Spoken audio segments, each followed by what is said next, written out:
Our third artist that we will be sharing their story has performed at our Vibrant Classical Festival.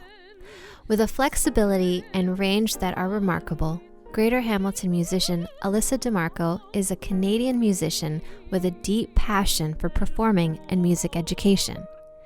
She has performed as a soloist with the Toronto Concert Orchestra, Tafa Music, the Mississauga Symphony Orchestra, the Rose Orchestra of Brampton, and the Oklahoma City Philharmonic. Most recently, she performed as the featured soloist in a concert of Gershwin Greats with the Toronto Concert Orchestra, celebrating the music of George Gershwin. She is also an actress, with her film credits including featured roles in American Lawman, Discovery ID, Star and Kobe, Brainpower Studios, Collision Course, Much, and Forbidden, Discovery ID, as well as commercials for Microsoft, Cineplex, and Lenovo. Music and song has been Alyssa's passion for as long as she can remember. Let's hear more about what her art journey was like. I started singing as a very young girl, and my original inspiration was Julie Andrews. I used to watch The Sound of Music almost every day. It was that film that I played over and over and over again. I think for a lot of girls, it's Frozen today. And from there, I began taking lessons, and I went on to study classical voice. Although Alyssa's focus is on classical music, it always wasn't so. Alyssa shares her earliest influence in classical music. Actually, I went into singing lessons very young. I wasn't expecting to enjoy classical music, but my teacher, his name was Marat Maksutov, he actually introduced me to classical music and opera. He used to work at the University of Moscow in the Russian Conservatory, and he really bloomed my love of classical voice. Looking up to some great influences she's been able to follow and learn from, Alyssa tells us about where she finds her inspiration. Sometimes it can be difficult, particularly in the last couple of years. I know it's been hard for many artists.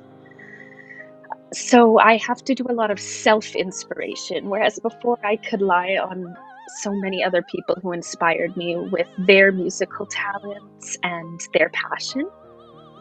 Today at home, without being able to sing with others, I haven't sung with another person on stage or even in rehearsal for almost 2 years now, right? So that's a huge change. I've really had to do some internal inspiring of myself, and I find it from listening to new music.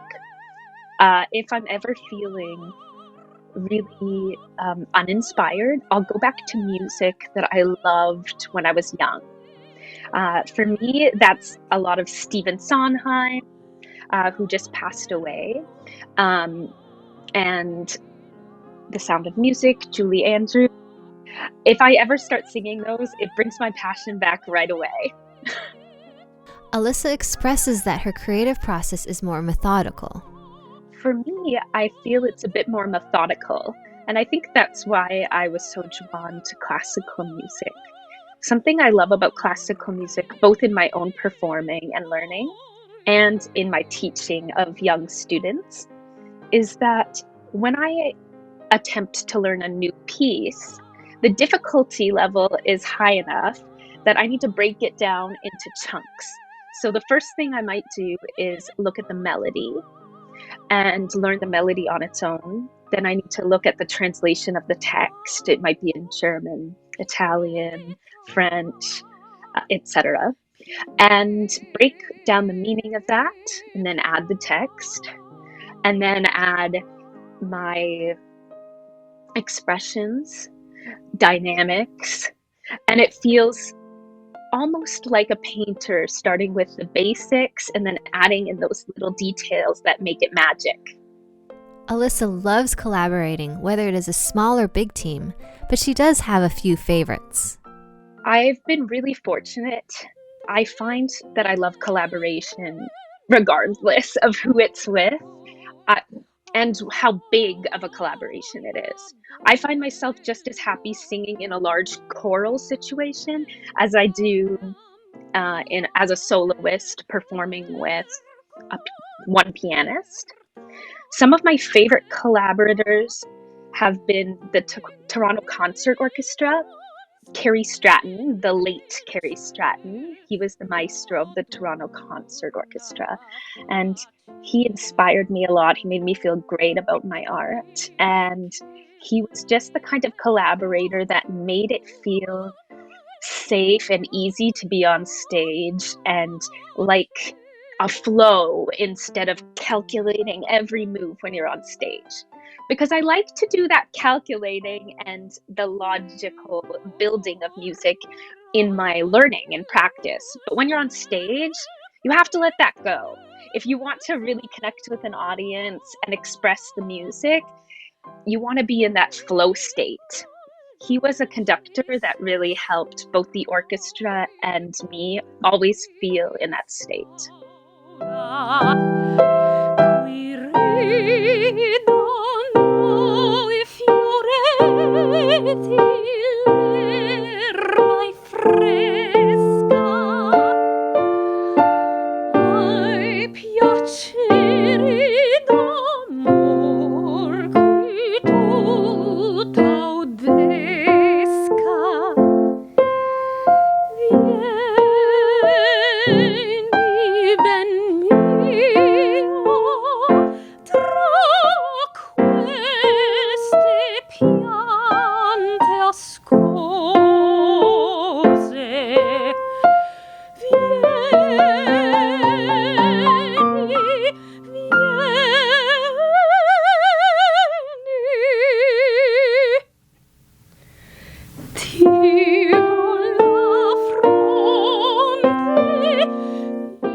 The pandemic impacted Alyssa's work as a performer, but it helped her focus on other aspects of her artistic journey.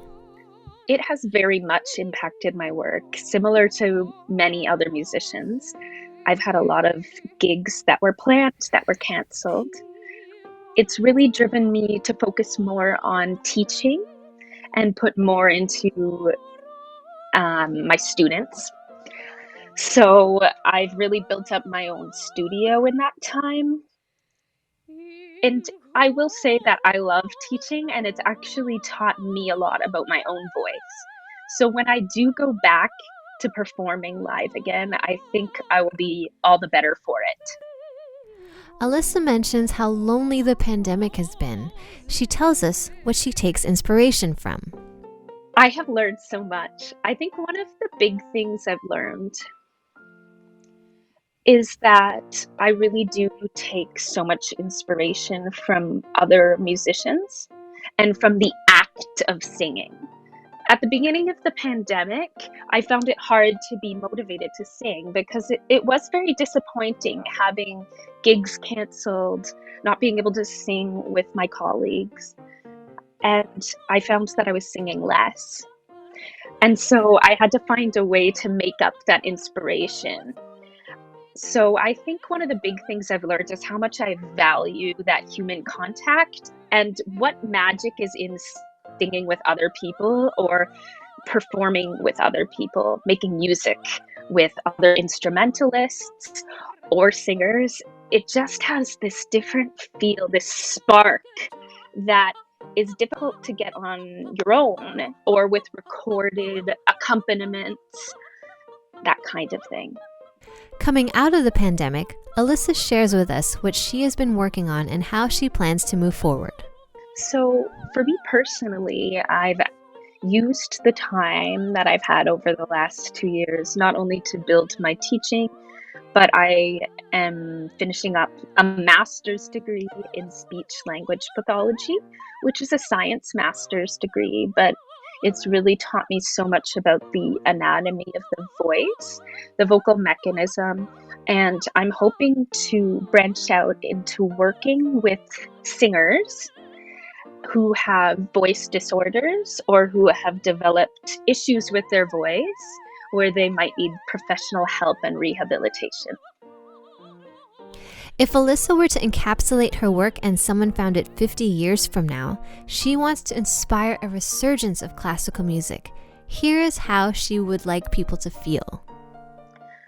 I hope that if somebody found my work and took it out of a capsule 50 years from now, that they would think it was from 100 years ago or 150 years ago, because I really strive to most accurately and appropriately sing the music in a way that is as true to that original sound as possible.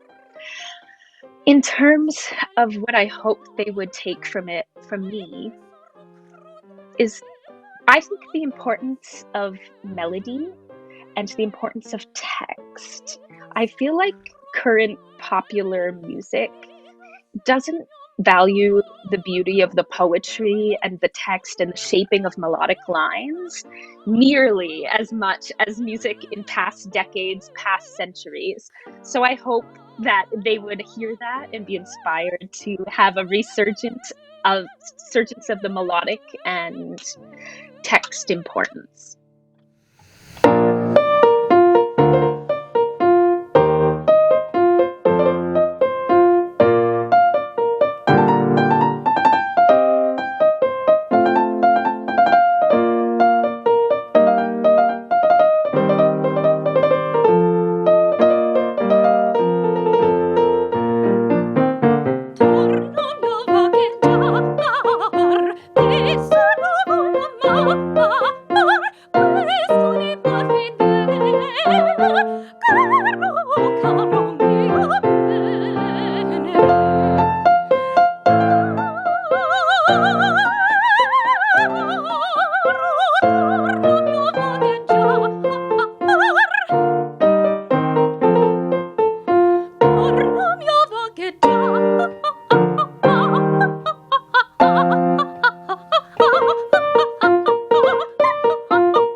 Thank you so much.